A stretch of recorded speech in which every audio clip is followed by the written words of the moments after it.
Galw'r aelodau I drefn yr eitem gyntaf yn agenda ni'r prawn yma yw'r cwestiynau'r prif weinidog, ac mae'r cwestiwn cyntaf gan Michelle Brown. Thank you. What assessment has the First Minister made of improvements to hospital waiting times since he first became First Minister? Well, I'm pleased the member acknowledges the improvement. I recognise there's more to do, which is why we've invested an additional £30 million this year to build on the progress made over the last 2 years and to reduce waiting times further by March 2019. Thank you for that answer, First Minister, and I'm sure you'd like to make that inference from my question, but in your final speech to Labour conference as First Minister, you made a great play of saying that what you have achieved in Wales shows what Labour can do when in power. Perhaps you were caught up in your DMAB hopping happiness, but you forgot to mention that since becoming First Minister, the percentage of people waiting longer than 4 hours in A&E has got worse. The number of newly diagnosed cancer patients starting treatment within the 30-day target has got worse. The number of urgent route cancer patients starting treatment within the target 62 days has got worse. And the number of patients waiting longer than 26 weeks for treatment has also got worse. So, First Minister, don't you think that rather than your record being a cause for celebration at what Labour can do for the UK, it's actually a stark warning of what Labour will do to the UK if given the opportunity? Well, the number of people waiting over 36 weeks in July is 31% lower than July of last year, 52% lower than the high point of August 2015. We expect continued improvement this year. The median waiting time in Wales is reduced from 10.9 weeks in September 2017 to 8.9 weeks in July of this year. We also continue to show significant improvements in diagnostic weights. Performance continues to improve, even with the additional diagnostic tests being reported from April 2018, with the number waiting over 8 weeks at the end of July being 24% lower than July last year and 82% lower than the high of January 2014. Now, I could go on with more figures that show the improvement. One thing I can say to her is that a Labour government in Westminster would ensure that there are sufficient resources made available for the Welsh Government and also sufficient resources to turn around the dire performance of the NHS in England. Angela Burns.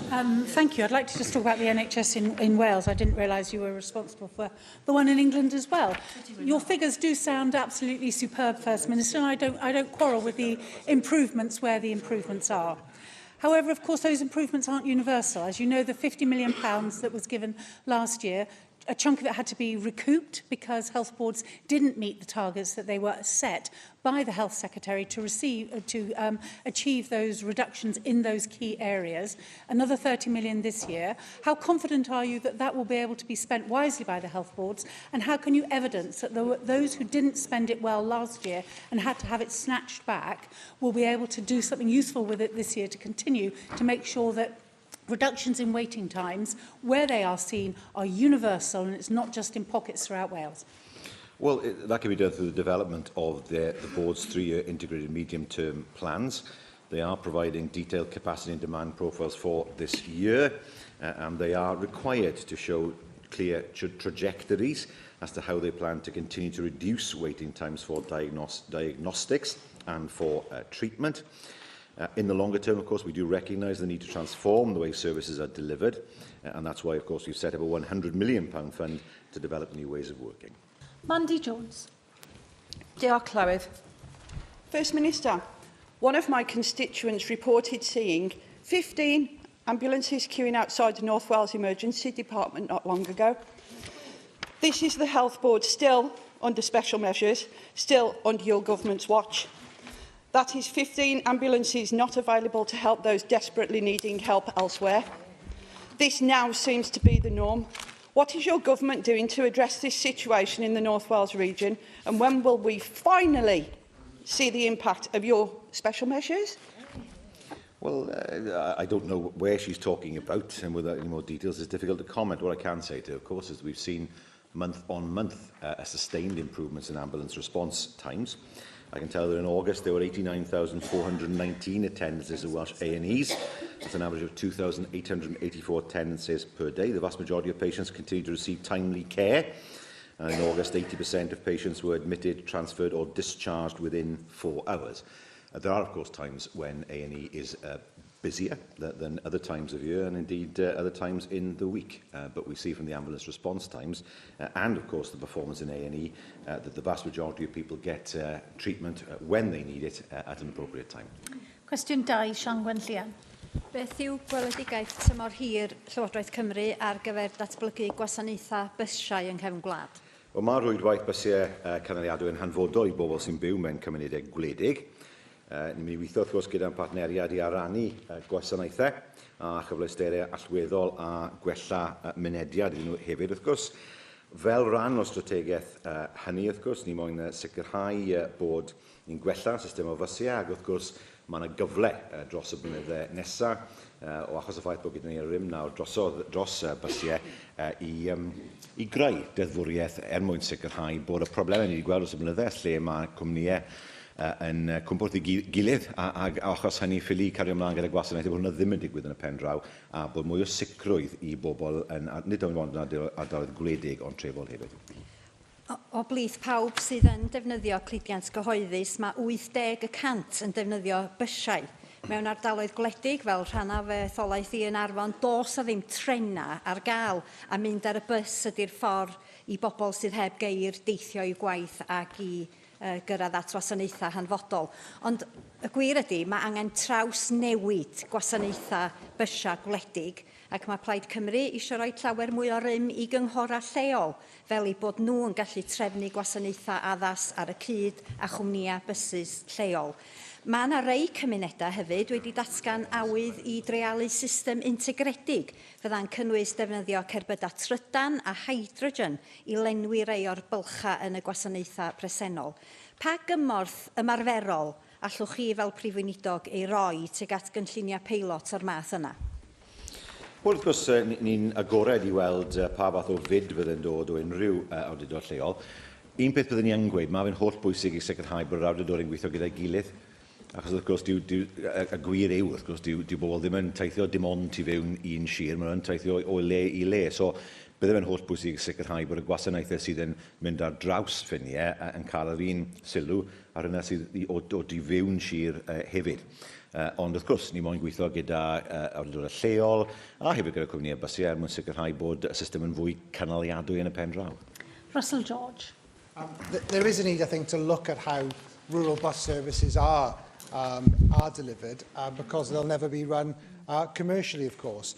Now, Welsh Government, local authority and operators, I believe, needs to come together to form a partnership, and that partnership doesn't exist at the moment. Can Welsh Government take a leading role in forming such a partnership? Well, one of the difficulties, of course, is that we have seen bus companies collapse, and as a result, services are CA break. Quite often, of course, they are re-provided by another provider. We've seen Arriva, for example, pull out of all of Ceredigion, in effect, despite the fact they operated the bus services there. And, of course, new companies did come forward, but again, there was uncertainty, and again, there was a potential gap in service. Now, we consulted, as he will know, last year on proposals that would strengthen the arrangements for the planning and delivery of local bus services in the future. And, of course, we will need to look over the next few years at how we are able to ensure a continuity of service where that service is not subsidised and where, of course, the private operator can do however they want.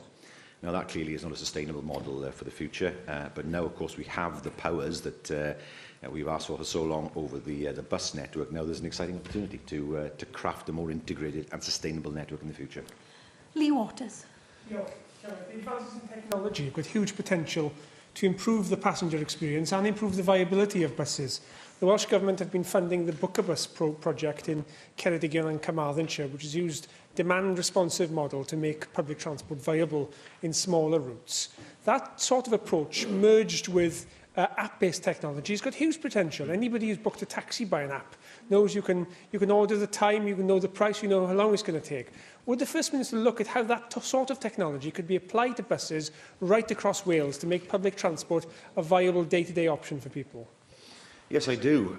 In many rural areas, as the member is right to say, Book a Bus has been hugely important in terms of being able to provide public transport where otherwise none would be made available. As we see technology develop, as he rightly says, then there is the opportunity to increase flexibility to have a better idea of where demand is at particular times of day, and of course for people to be sure that a bus will turn up when they need that bus. It's a blurring in some ways of the distinction between a bus service and a taxi service in some parts of Wales. That's not necessarily a bad thing. It creates that kind of flexibility, and I think it's absolutely right to say that with technology now, there is ample opportunity for us to extend more flexible bus services into parts of Wales that perhaps haven't seen a bus service for many, many years.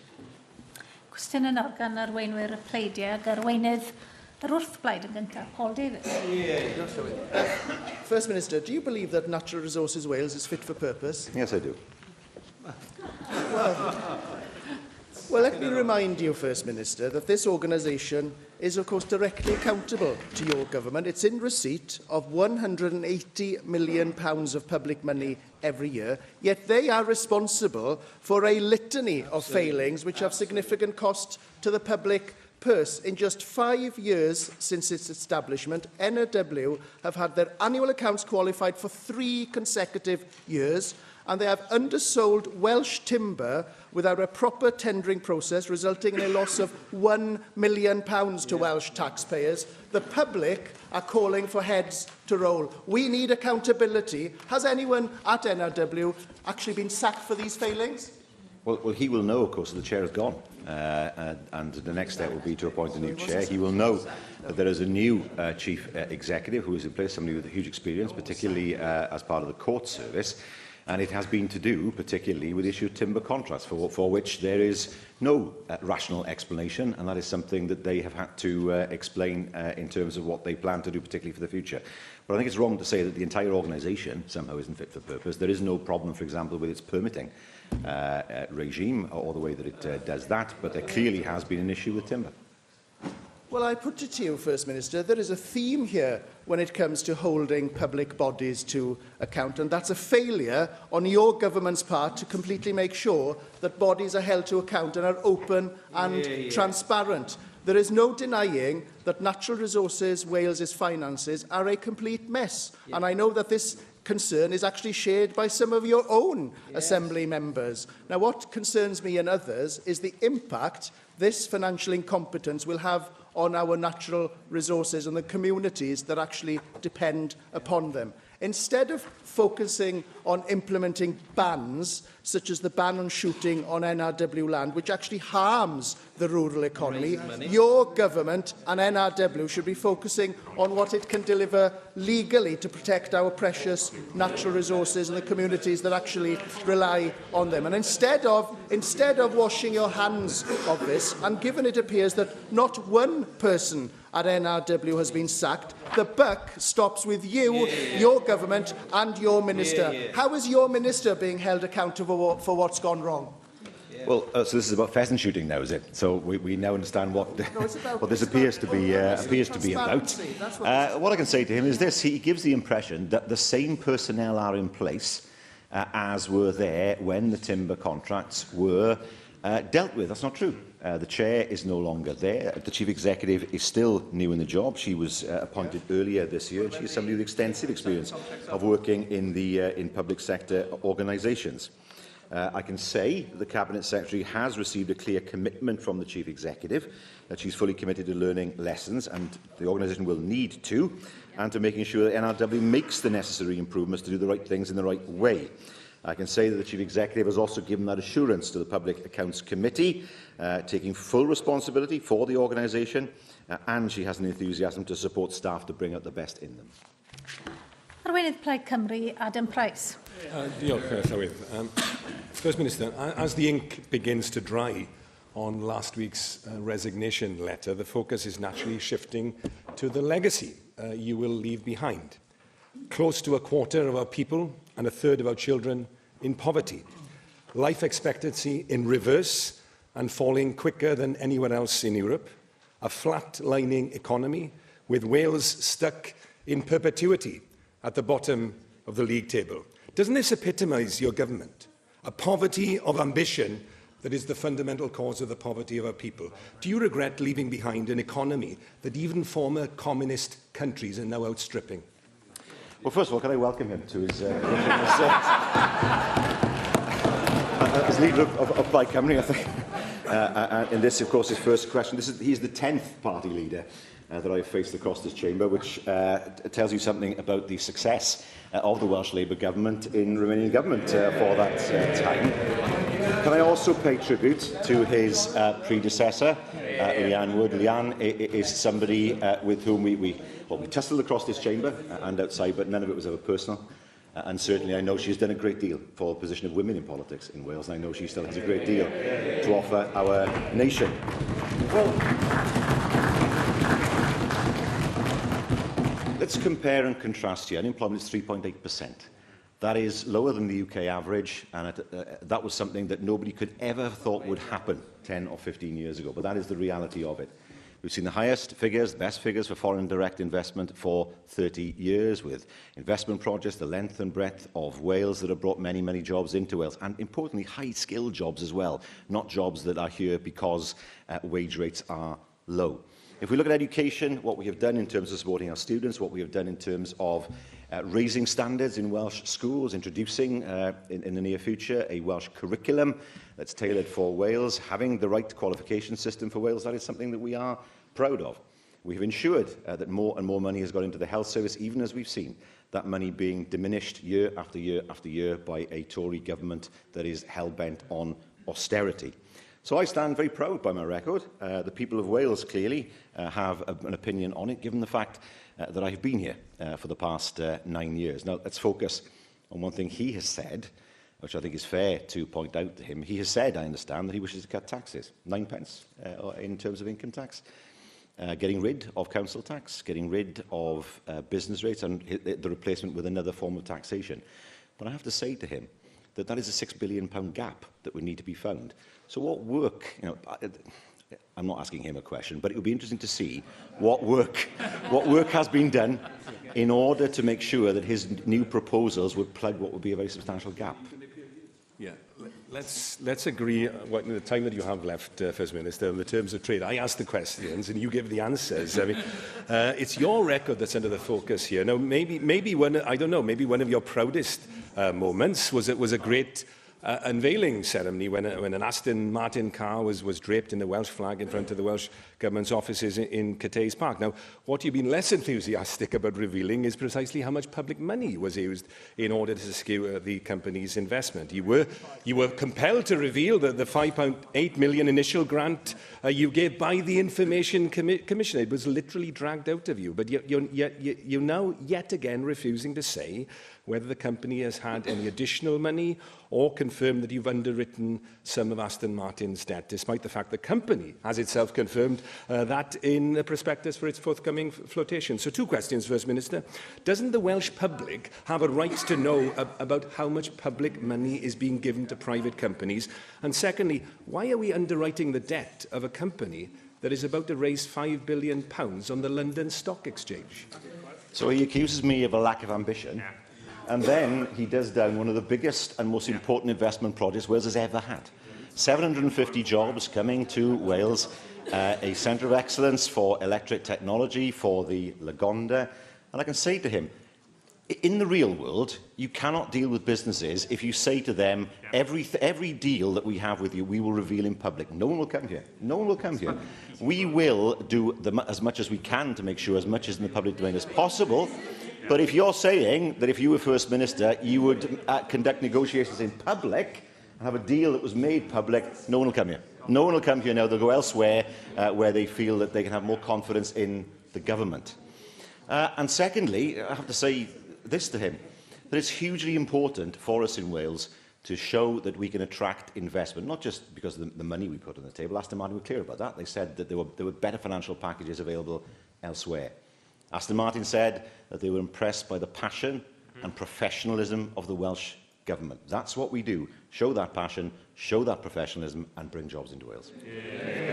The scandal of the answer that you've just given, First Minister, is that the company has put more information into the public domain than the government, which is meant to be acting in the public interest. Now, let's turn to Natural Resources Wales. You referred to the incoming chief executive. She's admitted serious failings at the organisation, which she attributed to incompetence, ineptitude, incompetence, but nothing more concerning.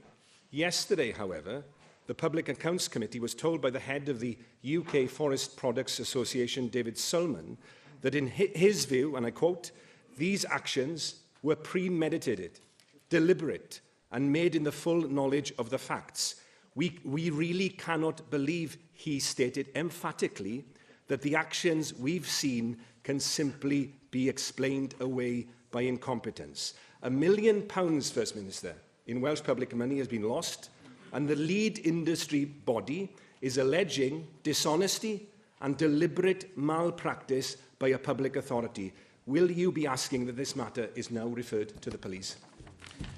Well, I've seen no evidence that suggests the matter should be referred to the police.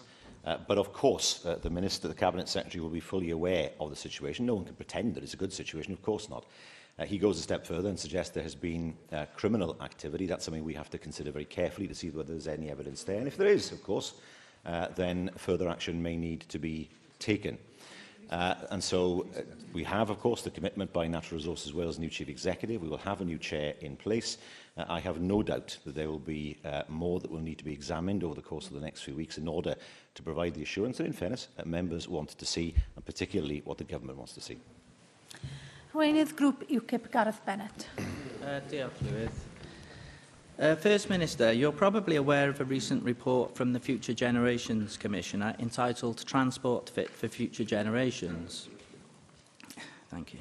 On page 16, the report says that evidence consistently demonstrates that capacity increases on highway infrastructure generate more motorway trips, and generally, new capacity simply fills up over time, often leading to further congestion on the entire corridor or network. End of quote. The basic idea of the Future Generations Office, and it's not a new idea, is simply that the more roads that we build, the more cars use them, and we will ultimately end up back in the same situation that we were in the first place, with clogged up, congested roads. I think at some point your government will have to address the issue of how to get vehicles off the road as far as this can reasonably be achieved. For instance, at the moment, lots of people are driving into offices to do jobs that they could probably do at home. So what is the Welsh Government doing to encourage working from home in order to reduce pressure on Welsh road networks? Are you encouraging and incentivising companies and public sector organisations to allow more of their employees to work from home? Well, yes, that's true, because for many people, it's perfectly possible to work at home, given the technology we have now, rather than having to come into an office in order to work. And I'm sure that companies, and indeed in the public sector as well, is looking at ways to ensure that people can deliver work at home. I know there are local authorities in Wales already doing this, and I know it's an issue that, as Welsh Government, we've been keen to encourage as well. Nevertheless, people will still have to travel, and the balance always has to be struck between the transport infrastructure that we need and, of course, the environmental considerations that come with that. But, of course, we are investing in the South Wales Metro. It's a huge improvement proposed for South Wales. The same will be true further west, and the same will be true further north. And now, of course, with control of the franchise, we will, in time, be able to deliver the kind of train network that the people of Wales should expect. Yes, I hear what you say about the South Wales Metro, First Minister, but I believe there are possible doubts over the future funding of it, given your government's commitment to the M4 Relief Road scheme. So there may be some uncertainty over the South Wales Metro. But anyway, I don't want to go down that avenue today. I suppose ultimately the proof of the pudding is in the eating, and we have come to a state of virtual gridlock at rush hour in many areas of Wales. So I would have to say that whatever measures you are taking to encourage working from home, they don't seem to be having an appreciable effect.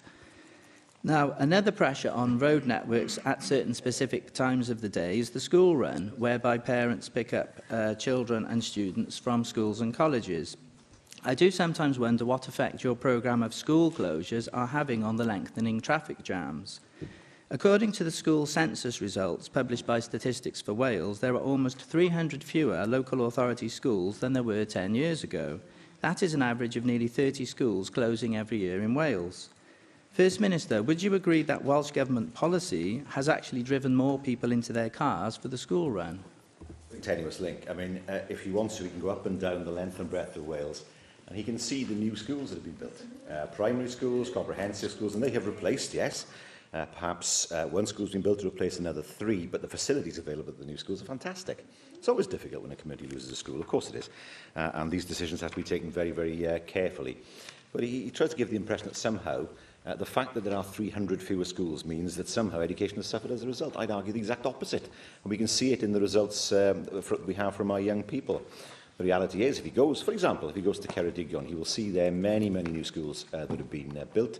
They replace very, very small schools, and they are wonderful facilities. From my perspective, we in Wales will continue to build and refurbish schools because that's the commitment we make to our children's education. Yes, I understand that the 21st Century Schools programme creates modernised school buildings, and I'm certainly not denigrating that. However, it does not necessarily create local schools. Indeed, the effect the programme has in some areas may be entirely the opposite.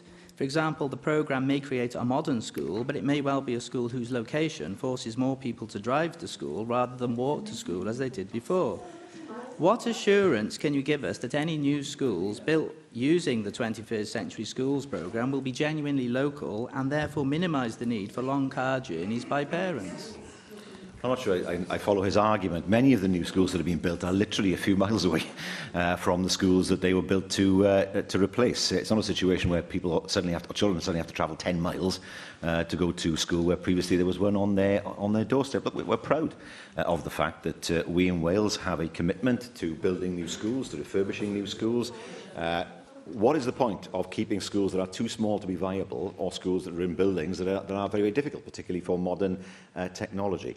Yes, I've seen situations where people can be very concerned when a school that has been there for many, many, many years closes, but I've not yet come across anybody who has said, when they see a new school, that they'd like to go back to the old schools. What they see is a school that is a community facility, a school that offers all the best in terms of technology, it offers wonderful teaching space in a way that wasn't available to some of the older schools in Wales. I don't know what he's trying to say here, whether we should not have new schools or we should carry on with the same old buildings. For me, new schools mean better education for our pupils. Question 3, Janet Finch-Saunders. Diolch Llywydd. Will the First Minister make a statement on the provision of homelessness support in North Wales? Welsh Government funding has helped to prevent homelessness for nearly 18,000 households across Wales since our progressive legislation was introduced. That does include over 3,000 from North Wales. In addition, over £5.1 million has been provided to the North Wales authorities to support implementation of the Housing Wales Act since April 2015. Thank you, First Minister. However, I am becoming increasingly concerned at the rising numbers of those having to brave the elements without any accommodation, particularly so as we approach winter. In my own constituency of Aberconway, there are a growing number of vulnerable people sleeping rough. A week last Friday, a constituent approached my office requiring emergency accommodation and rehabilitation support after not having settled any accommodation for the past 12 months. After receiving no practical help from the local authority for over 4 hours where we looked after this individual in our office, we relied on the help of the wonderful Mrs Brenda Fogg of Hope Restored, a one-woman volunteer who has a very kind heart. She actually went out with blankets and food provisions. As of today, though, I am still awaiting some form of rehabilitation and accommodation from the local authorities for this individual. First Minister, what steps are you taking to ensure that all local authorities are fulfilling their obligations to the homeless and rough sleepers as per Section 73 of the Housing Act Wales 2014, to which this gentleman and my constituent are fully entitled? Well, there has been a response, of course, to the Equality Local Government and Communities report into rough sleeping. We set out our detailed reply to the 29 recommendations that were contained there. Well, it's got to be said that welfare reform and the austerity agenda continues to create further pressure on households and their access to affordable accommodation. Nevertheless, it's true to say that implementation of the legislation has been inconsistent, and we are working with the WRGA, the Homelessness Network and others to make further progress to improve outcomes and create greater consistency. Mandy Jones. Diolch Llywydd. First Minister, the winter is fast approaching and forecasts suggest that this is going to be a bad one. You never seem to answer questions and always blame it on Tory austerity. What assistance is your government planning to give to local authorities and the agencies who are on the front line dealing with the rough sleeping epidemic in Wales? Well, specific funding has been targeted for North Wales and in particular Wrexham to help to tackle the issue of increased rough sleeping in the area. We do expect to receive a proposal to deliver an innovative partnership approach which will include both statutory and third sector partners. So the money is there. It's a question of getting the right project in place in order to assist those who need it. Cwestiwn 4, Helen Mary Jones. Diolch, Llywydd. What discussions has the First Minister had with the Children's Commissioner for Wales with regard to legislation to promote the rights of children and young people? Well, children's rights are already enshrined in Welsh law. Ministers have a legal duty to have due regard to the United Nations Convention on the Rights of the Child when exercising any of their functions. And all ministers meet regularly with the Children's Commissioner. Indeed, I'm meeting with the Commissioner next week to discuss her latest annual report. Thank you, First Minister. You will be aware that last week we welcomed to the National Assembly Bruce Adamson, the Children's Commissioner for Scotland, who gave the first annual commemorative lecture in memory of your predecessor, Rhodri Morgan. Speaking about the Welsh legislation, Mr Adamson said this: "There is so much that I like. I like the proactive approach to compliance. I think it gives stakeholders the opportunity to influence how children's rights are embedded in legislation and through policy making. But it is not full incorporation." In your meeting with the Children's Commissioner next week, First Minister, will you undertake to discuss with her if we may need to take further steps to fully incorporate the UN Convention on the Rights of the Child, whether that be through an amendment to the existing measure or, if necessary, to a more far-reaching fully comprehensive incorporation? The issue, I think, is around, First Minister, the ability for the individual child to ensure that their rights are complied with and to have redress. So I would be very grateful, First Minister, if you will discuss this with our Children's Commissioner and see if she feels that there are further steps that should be taken. Yes, I can give that assurance. We always look to learn from others. There are sometimes unexpected consequences with full incorporation in areas where some legal problems can be created. That has to be balanced, of course, against the rights of the child and the convention itself. But I will discuss it. I'm sure she'll discuss it with me in the course of this week to see if there's anything more that we can do to build on the commitment and the action we've already taken. Susie Davis. Diolch, Llywydd. On a similar point, actually, in the report on the measures Section 1 compliance, the Welsh Government has stated that there's a next step, its intention to review our strategy to support and highlight the importance of participation by children and young people in decisions which affect them. Now, I've raised before, and similar to Helen Mary, that this disconnect between the government policy and Assembly legislation, which should be made with a due regard to Article 12, amongst others, and the ability for public bodies who deliver that policy or legislation to observe or ignore Article 12 as it suits them, which means that policy or legislative intentions can sometimes be diluted or fail altogether. Obviously, we know about some instances of voluntary observance, but they're the exception rather than the rule. And whereas supporting and highlighting is all very well, but where expectation fails, legislation can step in. Do you think we might have reached that point now? I've not seen evidence of it, but I'm open, of course, to any evidence that the Commissioner would want to produce in the course of this week to see whether there is evidence of a need to strengthen the commitment that we've already made. And I look forward to that conversation. Question 5, Darren Miller. Will the First Minister make a statement on the Welsh Government's commemorative programme in relation to the anniversary of the end of the First World War? Well, as we near the end of the First World War centenary, the focus of commemoration will inevitably be the armistice. We will join the other UK nations in marking the centenary with a national service of Thanksgiving on the 11th of November, and that service will be held in Llanfair Cathedral. Thank you for that answer, First Minister. As you will know, people across Wales have been coming together over the past 4 years to mark the centenary of the events of the First World War, and I want to pay tribute to your government for its Cymru and Cofio Wales Remembers programme, which I think has been exceptionally good and has helped to focus the attention of the nation on what are very important events in our history. That programme, of course, will come to an end as a result of the end of the First World War. What work are you doing to ensure that the legacy of that programme can continue? And will you consider extending the opportunity to run, in particular, the website, which has been a very useful portal for commemoration of military events, well into the future and beyond the end of this centenary year? Well, I can confirm that last year I agreed to continue the programme until 2020. The armistice was not the end, of course. We know that the Paris Peace Conference came and then the Treaty of Versailles, which led to the Second World War, but there's a limit to how far we can go in terms of dealing with the legacy of the First World War. Significant to Wales, of course, because there were two Welshmen involved, David Lloyd George and Billy Hughes. It is said they spoke Welsh to each other. I'm not quite sure, because Billy Hughes was brought up in London, but of Welsh parentage, as I believe. But anyway, it's hugely important because if young people are to understand the legacy of the First World War, then the legacy of the peace is clearly an important part of that, and what happened, how to get it wrong in terms of a peace treaty and how to create problems for the future. So it'll go to 2020. I can assure the member that we are now considering the legacy of the programme, how the resources that have been developed can be used in the future, and how we avoid a situation where it comes to an end in 2020 and everything's forgotten. That's the last thing we want to see. Cwestiwn 6, Dawn Bowden. Will the First Minister make a statement on the NHS support for mental health services in the criminal justice system? We do recognise that offenders have a higher prevalence of mental health issues in the general population.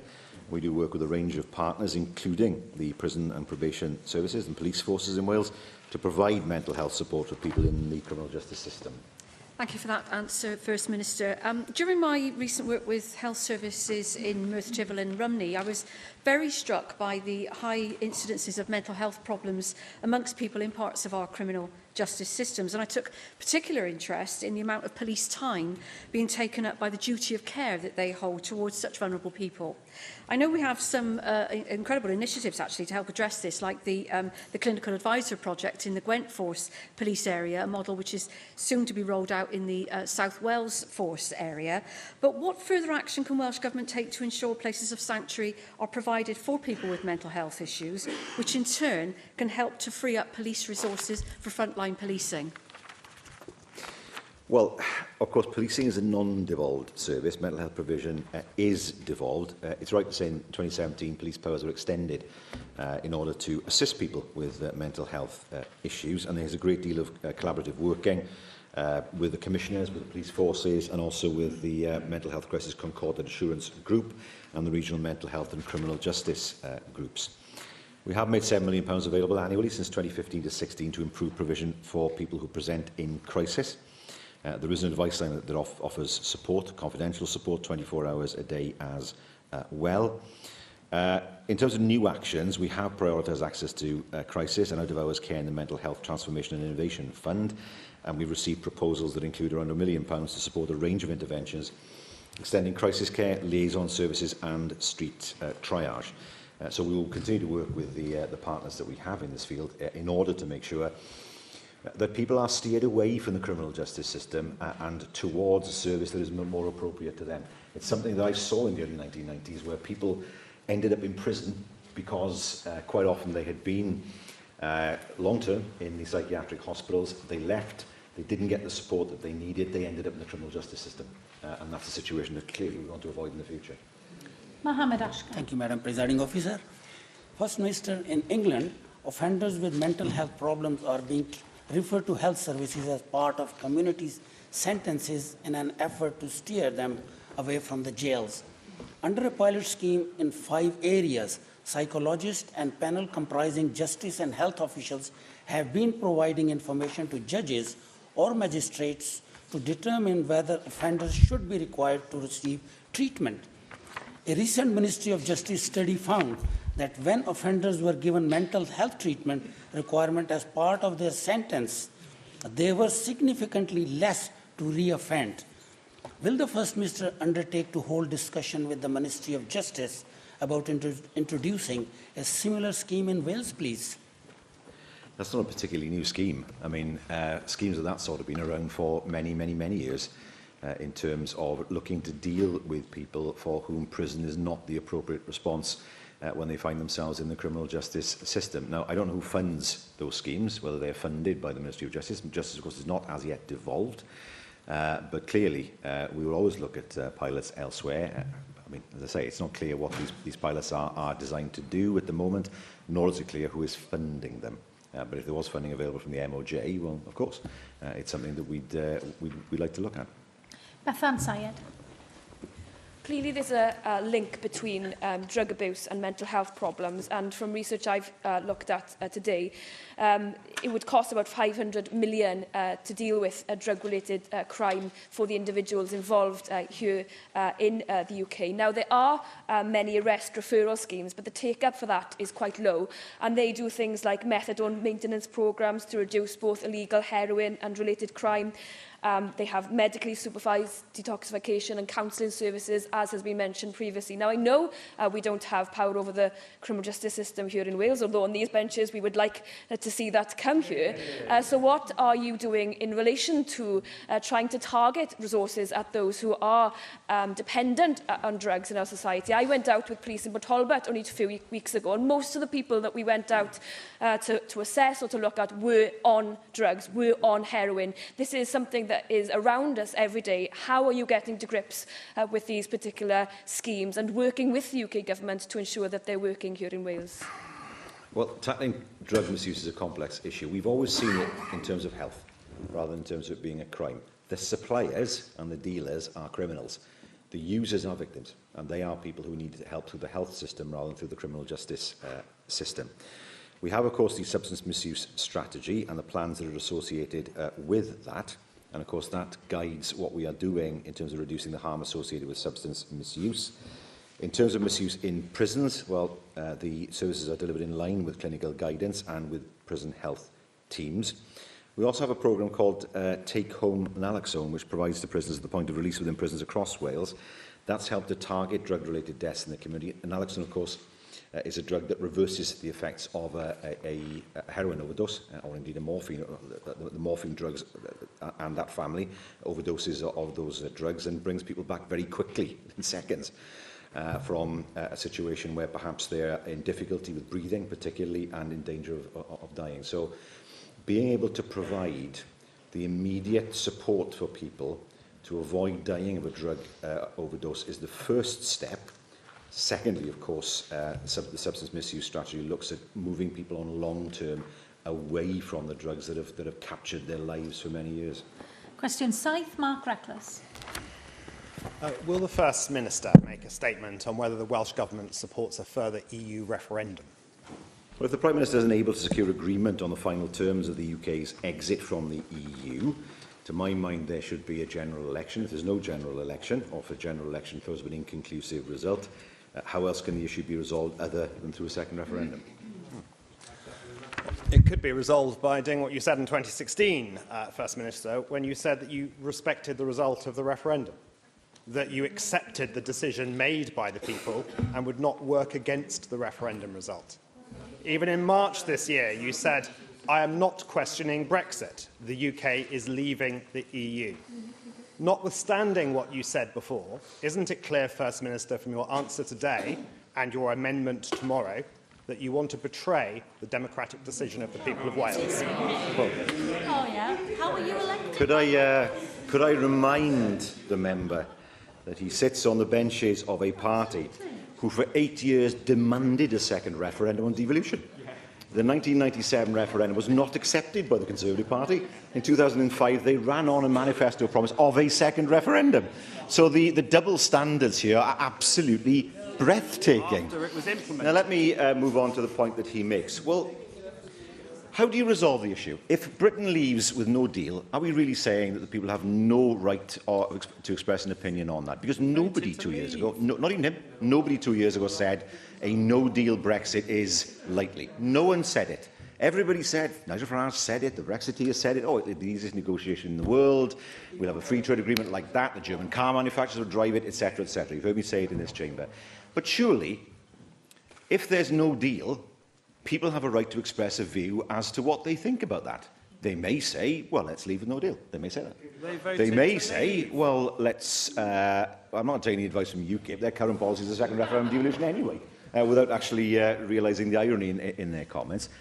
If people find themselves in a situation where a no-deal Brexit is all that is on the table, when nobody mentioned a no-deal Brexit 2 years ago, is it actually honest to say to people, tough luck? 2 years ago, you had your say on this. All right, this option wasn't discussed or wasn't on the table, but it's too bad because you already expressed a view. I don't think that's democracy. People surely should have the opportunity, whether, my preference, whether through a general election that would then throw up a decisive result, then there would be no need for a referendum at that point, or secondly, if the election was inconclusive, what's so bad about asking the people about this who took the decision in the first place? Because you ignore what they tell you. Steffan Lewis. Diolch, Llywydd. I'm still at a loss to understand exactly why the First Minister thinks that a conclusive general election, presumably with a Labour victory that he would want, would help his government further securing Wales's future, which I am still assuming is the policy of the Welsh Government. Because if there is a majority Labour government in any snap general election, we will be leaving the single market and leaving the customs union, and the people would have absolutely no right to have a say on that question properly. So, again, and even looking again at the question of timeframes, presuming there is a general election in January, without extending Article 50, that's 2 months, 3 months max, the Labour government would have to negotiate our departure from the single market and customs union, which is, of course, precisely the policy of the current United Kingdom government. So rather than going down through all of that nonsense, why can't the First Minister say, let the people decide and let them decide now? Well, the difficulty is this, isn't it? There's no deal on the table as yet. So you'd be asking people to take a decision without knowing what the full consequences are. I think they need to be fully informed. They weren't 2 years, they'd be fully informed of what the consequences would be. Now, it would take just as long to organise a referendum. To my mind, a general election would give the opportunity for the parties to set out their stalls in detail as to what they think Brexit should look like, and on that basis, people can vote accordingly. If there is an inconclusive result, then he's right. How else do you resolve the issue other than through asking the very same people who took the decision 2 years ago whether, in the full knowledge of what they know now, they want to go ahead? The problem has always been this. 2 years ago, people were asked to vote for an idea. There was no plan, an idea, and people would interpret it in different ways. There are some in this chamber who would interpret the vote in 2016 as a vote for any kind of Brexit, no deal or not. There are others like me who interpret it as a vote for Brexit, but not on whatever terms get thrown at the UK. When we had our referendums for devolution, people could, if they wished, look at the document that would tell them exactly what would happen if they voted yes. That didn't happen in 2016. So surely, if we are in that situation where there's no deal or a bad deal, that people have the right to be able to express a view as to what they want to do. Just trust the people. Question 8, Andrew R.T. Davis. Thank you, Presiding Officer. Will the First Minister make a statement on Cardiff and Vale Health Board's winter plans? Well, the Health Board continues to report the best performance in Wales against unscheduled care targets, which should support resilience as we enter the difficult winter period. We have received its integrated winter delivery plan and provided tailored feedback to inform further enhancement of its plan. Thank you, First Minister. I appreciate that the day-to-day delivery of health service provision in Cardiff and Vale is the Health Board's responsibility, but there's a level of interaction between the Welsh Government and the Health Board. And one of the key pinch points last year was the provision of beds within the hospitals within that area. What certainty can you give the people of Cardiff and Vale that there will be additional beds made available to deal with access pressures that undoubtedly will occur through the winter months? I'm fully aware, as I stand here every week, that there is a level of accountability to ministers in terms of questions that need to be answered. Preparations for the winter have been taking place throughout Wales and across organisational boundaries since last winter. There was a review of what happened last year. 5 key priorities have been collectively identified for delivery to support greater resilience next winter. We have now received integrated health and social care winter delivery plans from all the health boards, from the Welsh Ambulance Service and from local authority partners. They align to the priorities, and officials were encouraged by the level of assurance provided by the local health and care system in Cardiff and the Vale, with a high number of actions already well embedded or being implemented to strengthen winter delivery to local people. Canola cwestiwn 9, Rhina Biorwerth. Diolch am wnaeth y Prif Weinidog ddatganiad am fewnbwn Llywodraeth Cymru I gais y grid cenedlaethol i'r arolygiaeth gynllunio I adeiladu pelonau ar draws Ynys Môn. Mae Llywodraeth Cymru yn gorstatudol ar gyfer prosiectau sailwaith o arwyddo cad cenedlaethol yng Nghymru. Fel rhan o'r prosesau, ni wedi ymateb i'r ymgynghoriad cyn ymgeisio ar ni'n ystyried y dystiolaeth a gyflwynwyd fel rhan o'r cais gorchymyn caniatâd datblygu ar hyn o bryd. Mae'r cais wedi cael ei gyflwyno bellach, ond ydy grid wrth gwrs ers dechrau'r broses yma ddim wedi ildio dim i'r pwysau gen I, yr aelod seneddol, y cyngor ac yn bwysicach fyth unfrydiaeth trigolion Ynys Môn, y dylid tanddiaru. A cofiwch bod y Senedd yma wedi pleidleisio dros yr egwyddor o ffafrio tanddiaru yn hytrach na gosod peilona newydd. Mi ddwedsoch chi ym mis Ionawr y bysach chi'n atgoffa grid o hynny. Felly, be oedd I ymateb nhw, ond y bwysicach na hynny, a wnewch chi roi ymrwymiad I wthio i'r eithaf o Llywodraeth Cymru ar yr arolygiaeth gynllunio Brydeinig I sylweddoli bod barn ddemocrataidd y Senedd hon wedi cael ei datgan a bod rhaid iddyn nhw barchu hynny. Ac ymhellach, efo'r awgrym bellach, y gallai twnnel I roi cebla o dan y fennau gostio gymaint a 300 miliwn o bunnau, ond I dydy hi'n amlwg y bydda hi'n scandal pen a be'r arian neu ran ond fo'n cael ei wario ar bont newydd I gario gwifra a cherbyda efo gweddill yr arian yn gallu cael ei fuddsoddi mewn tanddiaru. Wel, yn iawn, ni fel Llywodraeth wrth gwrs wedi yn ei pwynt ein i'r grid bod yn bwysig dros ben I ystyried pont newydd, trydydd bont ar draws y Menai, mwyn sicrhau bod y cablau yn gallu mynd ar y bont hynny. Na mae yna gytundeb ffurfiol wedi cael ei rwnddo ni ar grid I ystyried y cyfle hwn, a bydd yn rhywbeth bydd yn hollol synhwyrol os oes yna unrhyw broblem ymarferol ynglyn â hwnna. Ynglyn, achos y ffaith bod ni'n barti statudol, wrth gwrs, bod ni'n cymryd rhan yn arolygiad y DCO I hunan, a bod ni'n datblygu datganiad o dir cyffredin gyda'r grid ynglyn â'r prosiect I hunan. Ond wrth gwrs bydd y grid yn gwybod beth yw barn y cynulliad hynna a barn bobl lleol. Mae ni fel Llywodraeth yn sicrhau bod unrhyw impact ar yr ardal yn cael ei gadw yn impact bach ar llia sy'n bosib. Diolch i'r Prif Weinidog. Yr eitem nesaf felly yw'r datganiad a chyhoeddiad.